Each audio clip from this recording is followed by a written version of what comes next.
নমস্কার, the story teller চ্যানেলে আজকের গল্প খুড়া মহাশয়। লেখক প্রভাত কুমার মুখোপাধ্যায়। রচনাকাল আশ্বিন ১৩১১ বঙ্গাব্দ। গল্প পাঠে আমি অনিন্দিতা। শরতের সন্ধ্যা উত্তীর্ণ প্রায়। বড় ঘরের বারান্দায় মাদুর পাতিয়া বসিয়া গগন চক্রবর্তী তামাক খাইতেছেন। ঘরের মধ্যে তাহার বৃদ্ধ জ্যেষ্ঠ ভ্রাতাটি পীড়িত। এখনই ডাক্তার আসিবার কথা আছে। ইহারা দুই ভাই, নবীন ও গগন। গ্রামটি নৈহাটির নিকটে চন্দ্রদেবপুর। ইহারা এখানকার মধ্যবিত্ত গৃহস্থ। কিন্তু শোনা যায় নাকি বৃদ্ধ নবীনের হাতে নগদ ১০,০০০ টাকা আছে। কেহ বলে ইহা বাজে গুজব, কেহ বলে ইহা সত্য কথা, কিন্তু কেহই সে টাকা স্বচক্ষে দেখে নাই।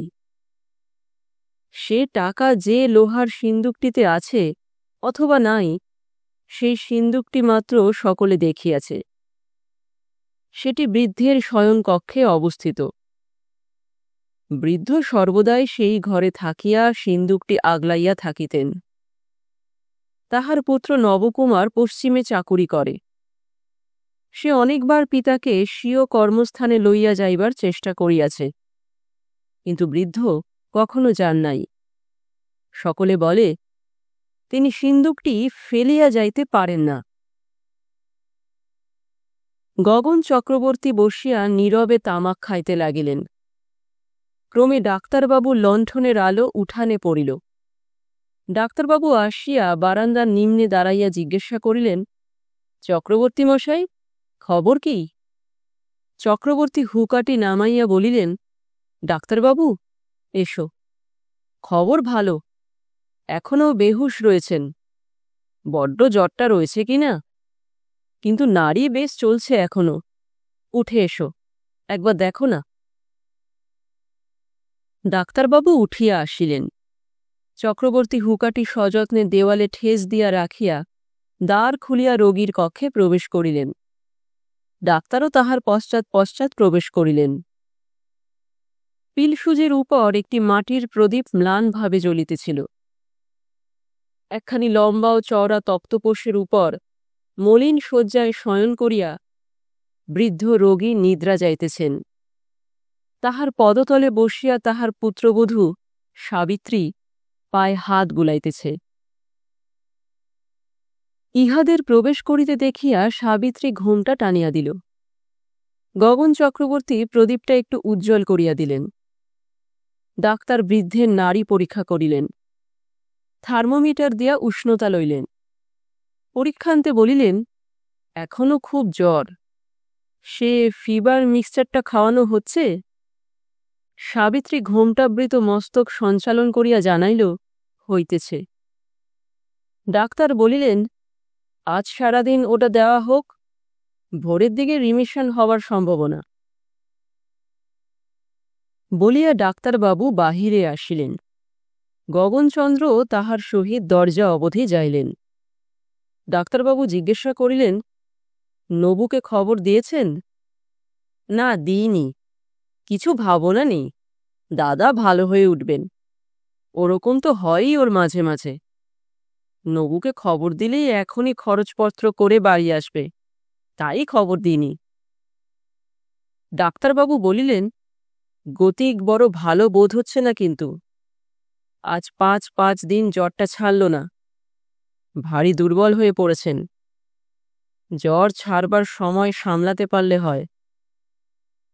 গগন বলিলেন, আরে না না, আমি এতকাল দেখেছি, কিচ্ছু ভয় নেই। দেখা যাক, অনেকটা বয়স হয়েছে কিনা, তাই ভয় হয়। বলিয়া ডাক্তারবাবু মৃদুমন্দ পদক্ষেপে প্রস্থান করিলেন। ডাক্তারবাবুর কথাই সত্য হইল। ভোরবেলায় প্রাণ পাখি বৃদ্ধের দেহ পিঞ্জর ছাড়িয়া গেল। মৃত্যুর পূর্বে ২-১ মিনিটের জন্য তাহার চেতনা হইয়াছিল মাত্র। তখন তিনি শুধু বলিয়াছিলেন, নবু, নবু এসেছে? বাড়িতে ক্রন্দনের রোল উঠিল। পাড়ার লোক দুইটি একটি করিয়া আসিয়া সমবেত হইতে লাগিল। সকলেই বলিল, তা বেশ গেছেন, খুব গেছেন, বয়স হয়েছিল, তোমাদের সব রেখে গেছেন, এ তোর সৌভাগ্য। তবে নবু কাছে থাকলেই ভালো হতো। সৎকারের সমস্ত আয়োজন হইতে লাগিল। সেখানে সত্যচরণ নামে একটি যুবক দাঁড়াইয়াছিল। সে নবকুমারের একজন বিশেষ বন্ধু। তাহার হাতটি ধরিয়া গগনচন্দ্র বলিলেন, তুমি বাবা গিয়ে নবুকে একখানি টেলিগ্রাম করে দাও, আমার আর হাত পা সরছে না। সত্যচরণ বলিল, আচ্ছা, আমি আপিস যাবার সময় স্টেশন থেকে টেলিগ্রাম করে দেব। সত্যচরণ কলকাতায় চাকরি করে, রোজ 9টার ট্রেনে আপিস যায়। সেদিনটি শোকের মধ্যে কাটিয়া গেল। সন্ধ্যা হইলে সকলে দুগ্ধাদি পান করিয়া সকাল সকাল শয়ন করিল। গগনচন্দ্র বিপত্নিক, তিনি একা এক ঘরে শয়ন করিয়াছিলেন। অনেক রাত্রি হইল। গৃহের কোথাও আর কোনো সারা শব্দ নেই। কেবল গগনচন্দ্র তাহার শয্যায় এপাশ ওপাশ করিতেছেন। শোকটা যেন ইহারই সর্বাপেক্ষা অধিক লাগিয়াছে বুঝি। ইহা শোক না আতঙ্ক? দুইটি নিকট সম্পর্কীয় বৃদ্ধের মধ্যে একটি মরিলে অপরটি সহজেই একটা আতঙ্ক উপস্থিত হয়। তাহার মনে হয়, এইবার তো আমার পালা আসিল। যাহা হোক, ক্রমে রাত্রি গভীর হইল। গগনচন্দ্র তখন ধীরে ধীরে শয্যা ত্যাগ করিয়া উঠিলেন। অন্ধকারে অতি সন্তর্পণে নিজের ঘরের খিলটি খুলিয়া নগ্নপদে বাহিরে আসিয়া দণ্ডায়মান হইলেন। জমাট অন্ধকার, তাহার উপর আকাশে মেঘ করিয়াছে। মাঠের প্রান্তে শৃগাল ডাকিয়া উঠিল। গগনচন্দ্র ক্ষণকাল নিস্তব্ধভাবে দাঁড়াইয়া থাকিয়া ধীরে ধীরে বড় ঘরের বারান্দার দিকে অগ্রসর হইলেন। যে ঘরে গতরাত্রে বৃদ্ধের মৃত্যু হইয়াছে, সে ঘরটি আজ তালাবন্ধ। গগনচন্দ্র নিঃশব্দে তালাটি খুলিয়া সেই অন্ধকার ঘরে প্রবেশ করিলেন। ভয়ে তাহার বুকটা দুরু দুরু করিয়া উঠিল। হায় ভ্রাতৃস্নেহ! এত রাত্রে নিদ্রাহীন চক্ষে ভ্রাতা বুঝি ভ্রাতার মৃত্যুশয্যাটি একবার দেখিবার জন্য ও অশ্রুপাত করিবার জন্য আসিয়াছেন। গগনচন্দ্র পূর্ববৎ সাবধানতার সহিত ঘরের দুয়ারটি প্রথমে বন্ধ করিয়া দিয়া একটি দিয়াশলাই জ্বালিলেন। প্রদীপটি জ্বালিয়া পূর্বকথিত লোহার সিন্দুকটির নিকট অগ্রসর হইলেন। সিন্দুকটির উপর হইতে একটি ভাঙা কাঠের হাতবাক্স, একখানি ছিন্ন মহাভারত ও কয়েকটি খালি ঔষধের শিশি নামাইয়া সিন্দুকটি খুলিয়া ফেলিলেন। কয়েকটি কাপড়ের পুটুলি, তাহা নামাইবার পর নিচের দিক হইতে পুরাতন লাল চেলি বাঁধা একটি ছোট পুটুলি বাহির হইল। সেইটি খুলিয়া দেখিলেন, তাহার মধ্যে তারাবন্দী অনেক নোট রহিয়াছে। তাহা দেখিবা মাত্র সেই ক্ষীণালোকে, সেই মৃত্যুকক্ষে গগনচন্দ্রের মসীকৃষ্ণ মুখমণ্ডলে শুভ্র দন্তপন্থীর ছটা ক্ষণকালের জন্য উদ্ভাসিত হইয়া উঠিল। তড়িৎ হস্তে অন্য পুটুলিগুলি যথাস্থানে পুনঃসন্নিবিষ্ট করিয়া গগনচন্দ্র সিন্দুকটি বন্ধ করিয়া ফেলিলেন। মহাভারত ও ভাঙা বাক্স ও ঔষধের শিশিগুলি তাহার উপর পূর্ববৎ সাজাইয়া রাখিয়া প্রদীপ নিভাইয়া দুয়ারে তালা বন্ধ করিয়া নিজ শয্যা গৃহে আসিয়া উপস্থিত হইলেন। দুয়ারটি বন্ধ করিয়া প্রদীপ জ্বালিয়া গগনচন্দ্র শয্যার উপর উপবেশন করিলেন। বালিশের নিম্নে তাহার চশমার খোলটি ছিল। চশমাটি চক্ষে লাগাইয়া নোটের তারাগুলি নিরীক্ষণ করিতে লাগিলেন। কেবল 10 টাকার নোট, একখানিও নম্বরওয়ারি নোট তাহাতে ছিল না। একটি তারা খুলিয়া নোটগুলি সাবধানে গণনা করিয়া দেখিলেন, 100খানি আছে, অর্থাৎ 1000 টাকা। প্রত্যেক তারাটি খুলিয়া একে একে গণনা করিলেন। প্রত্যেকটিতেই 1000 টাকা করিয়া। এরূপ 10টি তারা ছিল, 10,000 টাকা। একবার গণিয়া তৃপ্তি হইল না। গগনচন্দ্র নোটগুলি বারংবার গণিয়া গণিয়া দেখিতে লাগিলেন। এরূপ করিতে করিতে ভোর হইয়া পড়িল। তখন তিনি পুটুলিটি নিজের সিন্দুকে বন্ধ করিয়া প্রদীপ নিভাইয়া ঘরের বাহিরে আসিলেন। 2-1টা কাক ডাকিতে আরম্ভ করিয়াছে। অল্প অল্প আলো হইয়াছে। গারুটি হাতে করিয়া বাটির বাহির হইয়া আমবাগানের ভিতর দিয়া গগনচন্দ্র পুষ্করিণীর তীরে উপস্থিত হইলেন। তখন কোথাও জনমনুষ্যের দেখা নাই। প্রথমেই গগনচন্দ্র দাদার লোহার সিন্দুকের চাবিটি ছুঁড়িয়া পুষ্করিণীর মধ্যস্থানে নিক্ষেপ করিলেন। তাহার পর হস্ত মুখ প্রক্ষালন করিয়া গারুতে জল ভরিয়া ধীরে ধীরে বাড়ি ফিরিয়া আসিলেন। এই দিন বেলা 9টার সময় প্রবাস হইতে সদ্য পিতৃহীন নবকুমার বাটি আসিয়া পৌঁছিল। সে ইতিমধ্যে নিজের সাধারণ বেশ পরিত্যাগ করিয়া কাচা পড়িয়াছে, নগ্নপদে আসিয়াছে। নবকুমার বাড়ি পৌঁছিবার সঙ্গে সঙ্গে আরও একবার ক্রন্দনে ধ্বনি উঠিল। তাহা শুনিয়া প্রতিবেশীরা আসিয়া সান্ত্বনা দিতে লাগিল। সকলে বলিল, নবু, কেঁদো না বাবা, চুপ করো।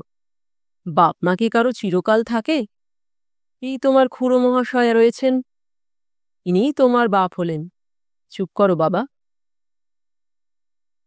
প্রতিবেশীরা গৃহ ত্যাগ করিবার সময় পরস্পরের মধ্যে বলাবলি করিতে লাগিল, আহা, গগন চক্রবর্তী বুড়োর চেহারাটা কি হয়ে গেছে দেখেছ একদিনে? চোখ টোক সব একেবারে বসে গেছে। একজন বলিল, আহা, ভাইয়ের শোকটা বড্ড লেগেছে বামুনের। চক্ষু বসার আসল কারণ যে সারারাত্রি জাগরণ ও মনের অঙ্গনে শয়তানের তাণ্ডব নৃত্য, তাহা কেহই অনুমান করিতে পারিল না। যথা সময় নবকুমার খুড়া মহাশয়ের সহিত বসিয়া হবিষ্যান্ন ভোজন করিল। ভোজনান্তে গগনচন্দ্র মাদুর পাতিয়া বসিয়া তামাক খাইতে লাগিলেন। নবকুমার তাহার কাছে বসিয়াছিল। খুড়া মহাশয় বলিলেন, শ্রাদ্ধ শান্তির তো আয়োজন এই বেলা থেকে করতে হবে। টাকা কড়ি কিছু এনেছ? নবকুমার বলিল, টাকা কড়ি আমি কোথায় পাব? বাবার সিন্দুক থেকে কিছু বেরুতে পাবে বোধহয়। তা দেখো, যদি কিছু থাকে। চাবিটা? চাবি? চাবি কোথায় তা তো বলতে পারি নে। হয়তো বৌমাকে দিয়ে গেছেন, জিজ্ঞাসা করো দেখি। নবকুমার গিয়া সাবিত্রীকে জিজ্ঞাসা করিল। সাবিত্রী বলিল, আমাকে তো দিয়ে যাননি। শেষ পর্যন্ত তার কোমরের ঘুণশিতে ছিল দেখেছি।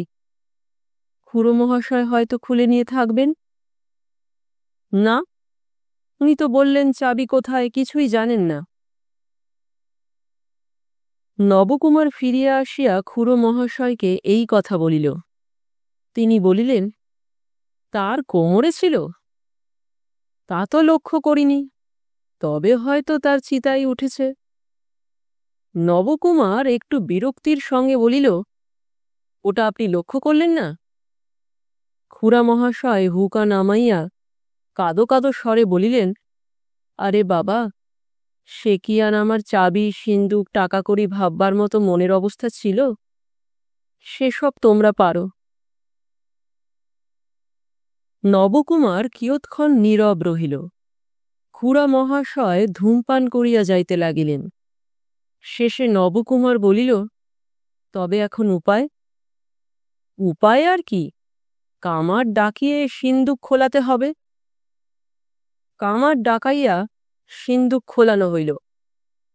তাহা হইতে কেবল গুটি 30 নগদ টাকা আর নবকুমারের পরলোকগতা জননীর খান কয়েক সোনা রূপার পুরাতন অলঙ্কার বাহির হইল।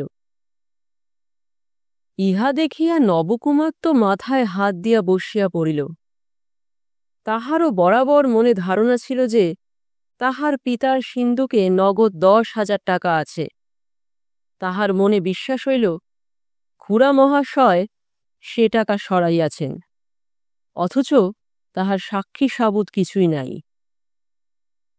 খোলা সিন্ধুকের সম্মুখে নবকুমার বসিয়া ভাবিতেছিল, এমন সময় খুড়া মহাশয় আসিয়া জিজ্ঞাসা করিলেন, কিছু পেলে? সিন্ধুক হইতে যাহা বাহির হইয়াছিল নবকুমার তাহা দেখাইল। পরে জিজ্ঞাসা করিল, 10,000 টাকা ছিল যে, কোথায় গেল? গগনচন্দ্র আশ্চর্য হইয়া বলিলেন, কত টাকা? 10,000। খুড়া মহাশয়ের মুখখানি বিবর্ণ হইয়া গেল। একটু কাষ্ঠ হাসি হাসিয়া তিনি বলিলেন, 10,000 টাকা? পাগল! কোথায় পাবেন তিনি এত টাকা? নবকুমার বলিল, কেন? সকলেই তো বলতো এই সিন্ধুকে তার 10,000 টাকা আছে। সকলে তো সব জানে। কেন, দাদা তো সর্বদাই বলতেন তার 1 পয়সাও নেই। তুমি পশ্চিম থেকে যা টাকা কড়ি পাঠাতে, মাঝে মাঝে তাই খরচপত্র করতেন, আর 2-5 টাকা জমিয়েছিলেন। 10,000 টাকা! 10,000 টাকা কি সোজা কথা রে বাবা? নবকুমার আর কি করিবে?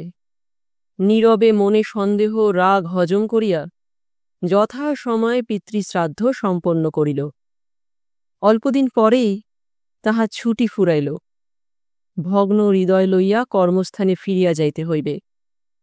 এতদিন তাহার পিতার সেবা শুশ্রূষার জন্য স্ত্রীটিকে বাটিতে রাখিয়াছিল, এবার সাবিত্রীকে সে পশ্চিমে লইয়া গিয়া নিজের কাছে রাখিবে। স্ত্রীকে বলিয়া গেল, পূজার ছুটি হইতে আর বেশি বিলম্ব নাই। ইতিমধ্যে একটা বাসা ঠিক করিয়া পূজার সময়ে আসিয়া তাহাকে লইয়া যাইবে। নবকুমার কলিকাতায় আসিল। পুরাতন গহনাগুলি বিক্রয় করিবে। কিছু কাপড় কিনিবার প্রয়োজন আছে। সারাদিন বউবাজারে ও বড় বাজারে ঘুরিয়া 250 টাকায় গহনাগুলি বিক্রয় করিল। বড় বাজারে একটা কাপড়ের দোকানে বসিয়া কিছু কাপড় খরিদ করিল। তাহার পকেট বুকে নোট ছিল। টাকা দিবার জন্য পকেট বুক বাহির করিতে গিয়া দেখে পকেট বুক নাই। গাঁট কাটায় কখন চুরি করিয়াছে জানিতে পারে নাই। বিপদের ওপর বিপদ। সেই পকেট বুকে তাহার রিটার্ন টিকিটখানি পর্যন্ত ছিল। 250 টাকার নোট ছিল। খানকতক পুরাতন চিঠিপত্র ছিল। দোকানের কাপড় দোকানে রাখিয়া নবকুমার বাসায় ফিরিয়া আসিল। আজ পাঞ্জাব মেলে কর্মস্থানে ফিরিবে ভাবিয়াছিল। এমন টাকা নাই যে নতুন টিকিট কিনিয়া ফিরিয়া যায়। ভাবিল, পরদিন সত্যচরণ আসিলে আপিসে তাহার সঙ্গে সাক্ষাৎ করিয়া কিছু টাকা ধার লইয়া যাইবে। দুঃখে ম্রিয়মান হইয়া কোনো রকমে নবকুমার বাসায় রাত্রি যাপন করিল। প্রভাতে তখনও নবকুমার শয্যা ত্যাগ করে নাই। বাসার একটি মোটা বাবু একখানি সংবাদপত্র হাতে করিয়া আসিয়া বলিলেন, নবকুমার বাবু, দেখুন, ঈশ্বর যা করেন তা ভালোর জন্যই করেন। কাল যে আপনার পকেট বুক চুরি হয়েছিল, সেটা একটা খুব মঙ্গল বলতে হবে। নবকুমার আশ্চর্য হইয়া বলিল, কেন, ব্যাপারটা কি? স্থূল কলেবর যুবকটি সংবাদপত্র হইতে পাঠ করিলেন, গত রাত্রে পাঞ্জাব মেল আসানসোলের নিকট পৌঁছিলে একটি মালগাড়ির সঙ্গে ভীষণ কলিশন হইয়া যায়। 2-3খানি যাত্রী গাড়ি চূর্ণ হইয়াছে। ড্রাইভার অত্যন্ত আহত হইয়া হাসপাতালে আছে। যাত্রীগণের মধ্যে 6 জন মৃত ও 22 জন সাংঘাতিক রকম আহত। মৃতের তালিকার মধ্যে নবকুমার চক্রবর্তীর নামও পাওয়া গেল। স্থূলবাবুটি বলিলেন, কিরকম, আপনিও মরেছেন নাকি? নবকুমার বলিল, বোধহয় আমার নামে অন্য কেউ। যুবকটি হাসিয়া বলিলেন, আপনি নবকুমারের ভূত নন তো? কি জানি মশাই, বিশ্বাস নেই, বলিয়া বাবুটি চলিয়া গেলেন। এ কথা শুনিয়া নবকুমারের মস্তিষ্কে দু একটা কথার উদয় হইল। সে সকাল সকাল আহার সারিয়া সত্যচরণের নিকট ধার করিয়া আসানসোল চলিয়া গেল। সেখানে গিয়া পুলিশ আপিসে সন্ধান হইল।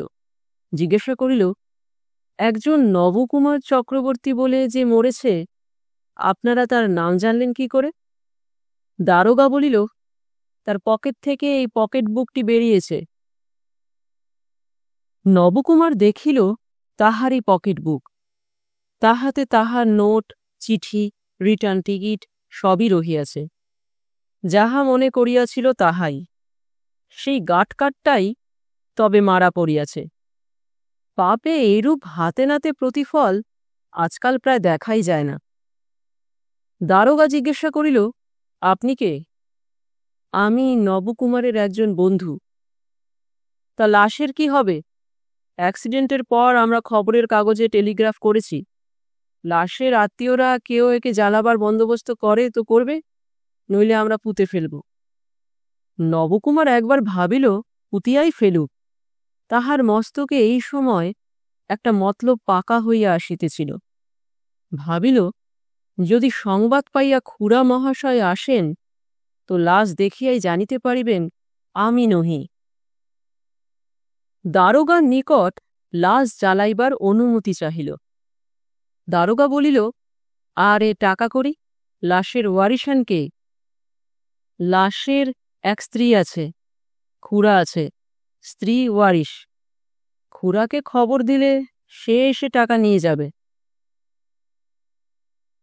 দারোগা খুড়ার ঠিকানা নোট করিয়া লইল। লাশ জ্বালাইয়া নবকুমার কলিকাতায় ফিরিয়া আসিল। স্থূল বাবুটি আসিয়া জিজ্ঞাসা করিলেন, কি মশাই, খবর কি? নবকুমার গম্ভীরভাবে বলিল, গিয়ে দেখলাম আমি নই, আরেকজন মরেছে বটে। বাবুটি বলিলেন, তবু ভালো। পরদিন সত্যচরণের আপিসে গিয়া নবকুমার তাহার সঙ্গে দেখা করিল। শুনিল, যদিও পল্লীগ্রামে দৈনিক কাগজ যায় না, তথাপি লোকমুখে বাটির লোক তাহার মৃত্যু সংবাদ পাইয়াছে। সত্যচরণের সঙ্গে অনেকক্ষণ গোপন পরামর্শ করিয়া নবকুমার বাসায় ফিরিয়া আসিল। সন্ধ্যাকালে গগনচন্দ্র বৈঠকখানায় বসিয়া তামাক খাইতেছেন। পাড়া ২-৪ জন বৃদ্ধ বসিয়া আছেন। গতকল্য নবকুমারের শ্রাদ্ধ হইয়া গিয়াছে। বৃদ্ধের যেমন ঘটা করিয়া হয়, যুবকের শ্রাদ্ধ সেরূপ হয় না। গগনচন্দ্র আসানসোল হইতে নবকুমারের যে ২৫০ টাকার নোট আনিয়াছিলেন, তাহারই মধ্য হইতে কেবল ৫০টি টাকা খরচ করিয়া শ্রাদ্ধ করিয়াছেন। বাকি ২০০ টাকা নবকুমারের বিধবাকে দিয়াছেন। সাবিত্রী যখন বিধবা ছিল, তখন সর্বত্র তাহার যে একটা সুনাম ছিল, সম্প্রতি তাহাতে অত্যন্ত আঘাত লাগিয়াছে। যেদিন স্বামীর মৃত্যু সংবাদ আসে, সেই দিন মাত্র সে অত্যন্ত কান্নাকাটি করিয়াছিল। রাত্রে সত্যচরণের স্ত্রী আসিয়া তাহাকে অনেক সান্ত্বনা দিল। পরদিন হইতে সে মুখখানি বিমর্ষ করিয়া থাকে বটে, কিন্তু সদ্য বিধবার যেরূপ হওয়া উচিত তাহার কিছুই দেখা যায় না। প্রায় রোজই দ্বীপ্রহরে সত্যচরণের স্ত্রীর কাছে যায়। এ অবস্থায় এরূপ করিয়া পাড়া বেড়ানো কি তাহার উচিত? এরূপ অস্বাভাবিক বাল্যবিধবা তো হিন্দু গৃহে দেখা যায় না। সমবেত বৃদ্ধগণের মধ্যে হুকাটে নিয়মিত রূপে পরিক্রমণ করিতে লাগিল। এ সভাটি অদ্য প্রায় নীরব। কেবল মাঝে মাঝে কেহ কেহ বলিয়া উঠিতেছিলেন, সংসার অনিত্য, সকলই মায়া। কেহ বলিতেছিলেন, আহা, নবকুমার বড় ভালো ছেলে ছিল, আজকালকার দিনেও এরকম প্রায় দেখা যায় না। একটু পরে বাহিরে দ্রুত পদশব্দ শোনা গেল। মুহূর্ত পরে বাড়ির চাকর চিনিবাস হাঁপাইতে হাঁপাইতে গলদঘর্ম হইয়া দুই চক্ষু কপালে তুলিয়া বৈঠকখানার ভিতরে প্রবেশ করিল। হাঁপাইতে হাঁপাইতে শুধু দুইবার বলিল, কর্তা, কর্তা। তাহার মুখে আর কোনো বাক্য নিঃসরণ হইল না। লোকটা সেইখানে মূর্ছিত হইয়া পড়িল। সকলেই অত্যন্ত বিস্মিত ও ভীত হইয়া প্রচলিত উপায়ে তাহার মুখে জল দিয়া তাহাকে পাখা করিয়া ক্রমে তাহার চেতনা সম্পাদন করিলেন। ক্রমে লোকটা সুস্থ হইতে লাগিল। সকলে তখন তাহাকে জিজ্ঞাসা করিলেন, কিরে চিনিবাস, অমন করলি কেন? চিনিবাস তখন ভয়ে শিহরিয়া বলিল, রাম রাম রাম, ভূত গো কর্তা। উহার মধ্যে যে বৃদ্ধ বাল্যকালে কিঞ্চিত ইংরেজি পড়িয়াছিলেন, তিনি বলিলেন, দূর বেটা চাষা, ভূত কি, ভূত আছে নাকি? চিনিবাস চক্ষু কপালে তুলিয়া বলিল, ভূত নাই, ওই পুকুর ধারে বাসতলায় দেখো গা ঠাকুর। অনেক প্রশ্নাদির পর ক্রমে ক্রমে চিনিবাস বলিল, কিছু পূর্বে যখন সে পুকুরে বাসন মাজিয়া ফিরিতেছিল, তখন সেই পুকুরের ঈশান কোণে বাঁশঝাড়ের তলায় অন্ধকারে দেখিল আপাদমস্তক সাদা কাপড়ে ঢাকা একটা কি বেড়াইতেছে।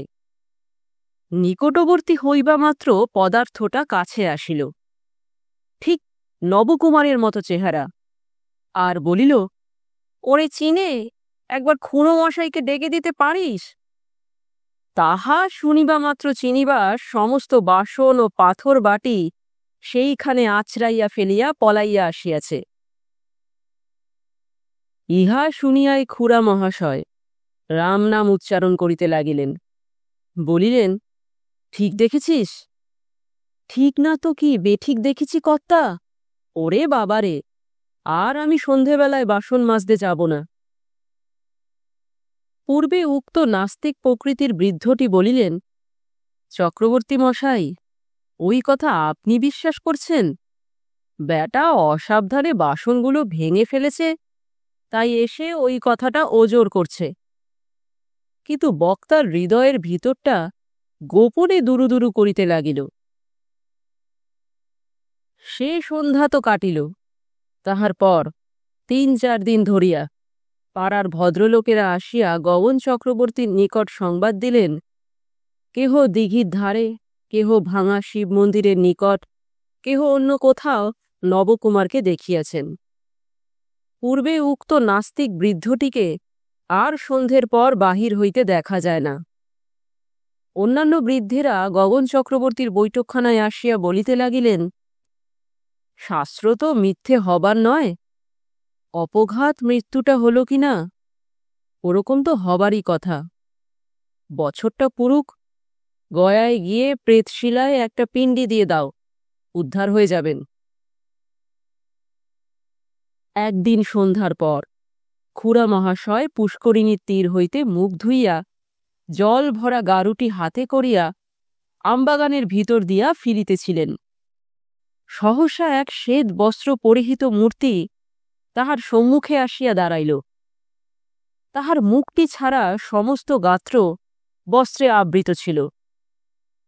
আত্মপ্রকাশ করিবা মাত্র সে বলিল, খুড়ো মহাশয়, সে 10,000 টাকা। আর শুনিবার পূর্বে খুড়ো মহাশয় সেইখানে গারু আছড়াইয়া ফেলিয়া রাম রাম শব্দ করিতে করিতে ঊর্ধ্বশ্বাসে দৌড়াইয়া পালাইলেন। পরদিন অমাবস্যা। সন্ধ্যার পর খুড়া মহাশয় আর বাটির বাহির হইলেন না। রাত্রি 9টার সময় আহার করিয়া শয়ন করিলেন। যখন তিনি গভীর নিদ্রায় মগ্ন, রাত্রি আন্দাজ 12টার সময় গাত্রে কাহার অতি শীতল হস্তস্পর্শে খুড়া মহাশয়ের নিদ্রাভঙ্গ হইল। খুড়া মহাশয় চমকিয়া ঘুমের ঘোরে বলিলেন, কে? অন্ধকারের মধ্য হইতে শব্দ হইল, আমি, নবকুমার। শুনিবা মাত্র খুড়া মহাশয়ের ঘুমের ঘোর চট করিয়া ছাড়িয়া গেল। ভূত বলিল, সে 10,000 টাকা, আমার বউকে যতদিন না দিচ্ছ ততদিন রোজ আসবো তাগাদা করতে। রোজ আসবো, রোজ আসবো, রোজ আসবো বলিয়া নবকুমার চুপ করিল। খুড়া মহাশয়ের নিঃশ্বাস তখন ঘন ঘন বহিতে লাগিল। ক্রমে তাহার দাঁত ঠকঠক করিয়া মূর্ছা উপস্থিত হইল। নবকুমার তখন মেঝের উপর হইতে বরফ বাঁধা পুটুলিটি তুলিয়া লইয়া খোলা জানলার কাছে গিয়া একটি গরাত সরাইয়া বাহির হইল। বাহিরে কিয়ৎ দূরে সত্যচরণ অপেক্ষা করিতেছিল। পরদিন সন্ধেবেলা সত্যচরণ আপিস হইতে ফিরিয়া আসিয়া তাহারই গৃহে লুক্কায়িত নবকুমারকে সংবাদ দিল, খুড়া মহাশয় তাহার সহিত এক ট্রেনেই কলিকাতায় গিয়াছিলেন। সাবিত্রীর নামে 10,000 টাকার কোম্পানির কাগজ কিনিয়া আনিয়াছেন। সত্যচরণ জিজ্ঞাসা করিয়াছিল, এ টাকা কোথা থেকে এলো? গগনচন্দ্র বলিয়াছিলেন, টাকাটা ছিল আমার দাদার। সকলে যে বলতো তার 10,000 টাকা আছে, তা দেখছি মিথ্যে নয়, কিন্তু তার লোহার সিন্দুক থেকে বেরোয়নি। কাল রাত্রে হঠাৎ তার পুরনো টিনের বাক্স খুলে দেখি এক টুকরো লাল চেলিতে মোড়া 10,000 টাকার নোট। দেখে আমার হরিষে বিষাদ উপস্থিত হলো আর কি। আহা, আজ যদি নবু বেঁচে থাকত! পিতৃধন! যা হোক, বিধবাটার উপায় হল। ইহার পর নবকুমার কলিকাতায় গিয়া খুড়া মহাশয়কে এক চিঠি লিখিল, সে শুনিয়া দুঃখিত হইয়াছে যে তাহার মৃত্যুর একটা গুজব উঠিয়াছে এবং শ্রাদ্ধ শ্রান্তিও হইয়া গিয়াছে, কিন্তু বাস্তবিক সে বাঁচিয়া আছে এবং একটু কার্য উপলক্ষে স্থানান্তরে গিয়াছিল। অমুক তারিখে সে বাড়িতে আসিবে এবং একদিন থাকিয়া স্ত্রীকে লইয়া পশ্চিমে যাত্রা করিবে। নবকুমার বাটি আসিয়া শুনিল, খুড়া মহাশয় কি একটা জরুরি কার্য উপলক্ষে গ্রামান্তরে গিয়াছেন। স্ত্রীকে লইয়া সে পশ্চিমে চলিয়া গেল।